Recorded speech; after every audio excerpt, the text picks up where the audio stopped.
Dari, hello. It's the beginning of March 2022, and today we're going to talk about UPSs, uninterruptible power supplies. The backstory is we're living in England now, and we are in fact living next to a building site, and as such the power supply, the AC power supply that feeds our home and smart home can sometimes be interrupted. And we wanted a mechanism to limit the damage to the smart home computers, and that's what we're going to talk about. But first, I'm just going to introduce the topic of UPSs for regular people, as opposed to people who have a smart home and want to protect the computers in the smart home.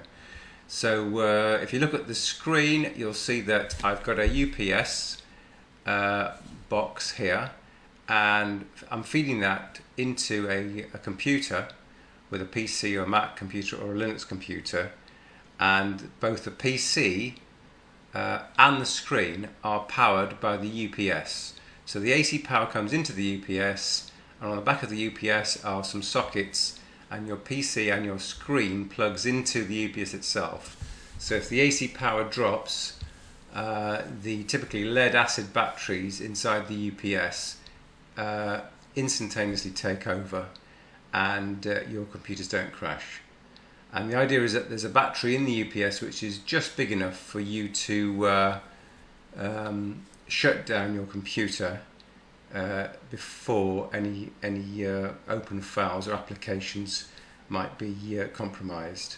And that can happen by you doing it manually, or you can install some software on the computer which detects the loss of power. And how does it detect the loss of power?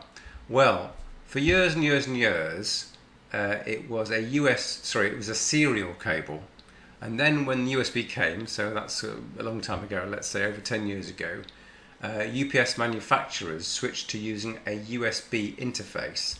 So as you can see on the diagram, there's a UPS wire from the output of the UPS into the PC Mac Linux system, and you typically run some software on that box to understand the fact that the mains power has been lost and what you want to do about it. So there's various different bits of software, and each manufacturer normally provides their own software. In our case, we have got a much more complex situation. So let's look at the full diagram. And what I'm trying to show you now is the typical configuration in a smart home. Now our smart home relies on many computer systems. There are many components to the smart home. For example, there's a component that looks after a weather station and broadcasts our weather information data for this area to the entire world for the benefit of people who want to know what the weather is in our area. There's another system that monitors aircraft flying in this area. And that is also publicly broadcast to a website. So there are a number of Pi computers performing those tasks. There's another computer performing security operations, for example, or VPN. So the whole set of Raspberry Pis are involved, making sure that those individual tasks are performed, and those Pis are powered from a master power unit, which has got, in this case, 10 sockets, all of which are taken, feeding different Pi computers. So in our home, what we need is a UPS which powers via an AC lead the USB-C power supply. Also, it needs to power all the individual computers that run the smart home. Also, we want it to power the network switch that connects all those Pi computers. Also, we'd like it to power the fiber router, and you can see where this is going. So in our case, we've still got one USB cable, because the UPS can only connect via one UPS cable to one computer, because that's how the manufacturer designed it. And the question is, how can we control all of these computers when there's a power cut? So, if you understand the configuration, again, this is not a solutions video, it's more a question of let's look at what people need and how do you design a solution that's going to fix that. So, the first thing we've done is buy a cyber power UPS. And it turns out there are two different ways of connecting UPSs in the modern world. So I'll talk about the two different ways. It used to be serial and USB, but now it turns out there's a network way. So to put things into modern perspective, into 2022 perspective, you've got a cyber power UPS, which is the one that we're currently testing, costs shown. That's got a US, can we see that? Okay, so you see at the back we've got these sockets. We've got a LAN connection which doesn't do anything. It's just a stop surges. Unfortunately, there's no connection from the machine through the LAN. I wish that there were. What you do have is a USB connection, and you've got a serial connection. Okay, so that's the cyber power unit, traditional, if you like, serial and USB connection. These sockets, unfortunately, do absolutely diddy squat nothing. And slightly more expensive, we've got the APC unit. These are entry-level units that I've picked. You can go up in terms of capacity. So you see, this is a £500 unit, but you can get it going up to £1,500. Now this guy does have a network interface. Brilliant, you're thinking. Okay, where are we here? So this does have a native network interface. It also claims to have a serial and USB interface, but that's not universally true of all systems. In fact, I found that you need to buy this card. So for the smaller units, I don't believe that's the case.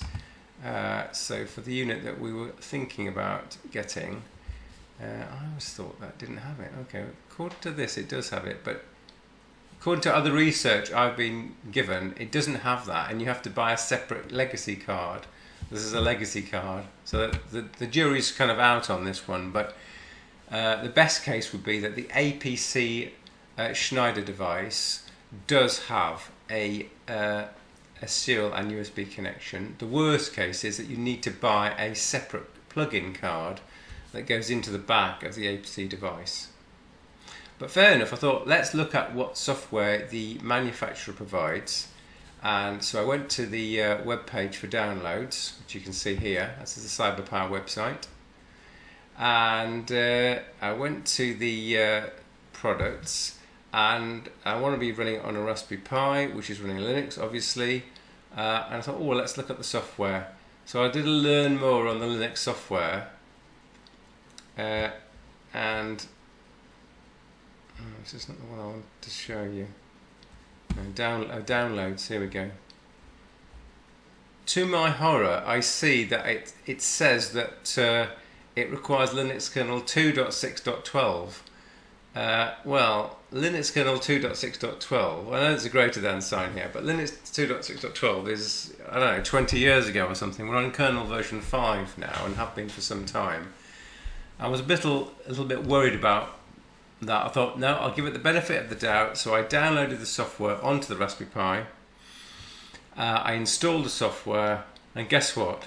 It doesn't work. And why doesn't it work? It's because it's a pre-compiled set of software for Intel 86 or 32-bit or 64-bit computers only. So normally when you get a tar file, when people ship you tar files under Linux, it's source code. You download that tar file, you unpack the tar file, you install C compilers as necessary, and then you compile up the software to run on your platform. And there's a well-known set of tools that allow you to do that. And the idea is that way it runs most efficiently, and it runs on the platform of your choice, be it ARM-based, for example, which is Raspberry Pi, or be it Intel-based, which would be traditional PCs, or in the Mac case these days, again, it would be an ARM-based product. So I tried to use, what I'm trying to say is I tried to go with the CyberPower software that came with the CyberPower UPS, and it was totally and utterly flipping useless. So instead of that, I did a lot of Googling, and let's just do UPS nut. Turns out there's a set of software called Network UPS Tools, and more Googling has shown that this is the software that is used by countless people on the interweb, and so that's the software that we intend to use. So how does it work? Again, this is not an answers video, this is just a positioning video to tell you what you might need to incorporate a UPS in your home.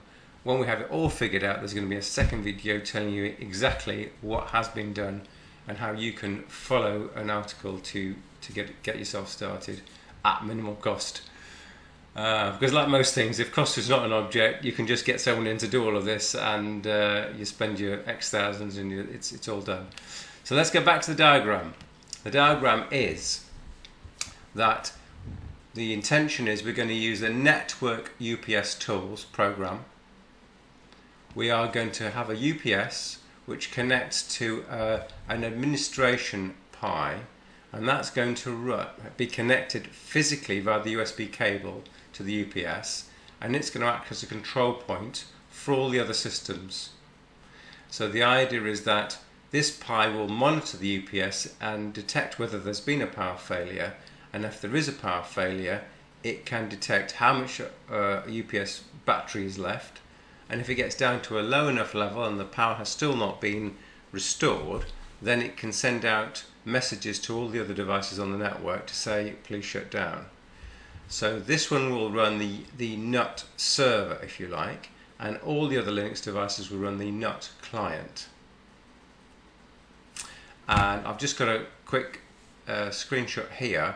This is the kind of thing that you can get just by running this simple UPSC command with NUT is installed on this server computer.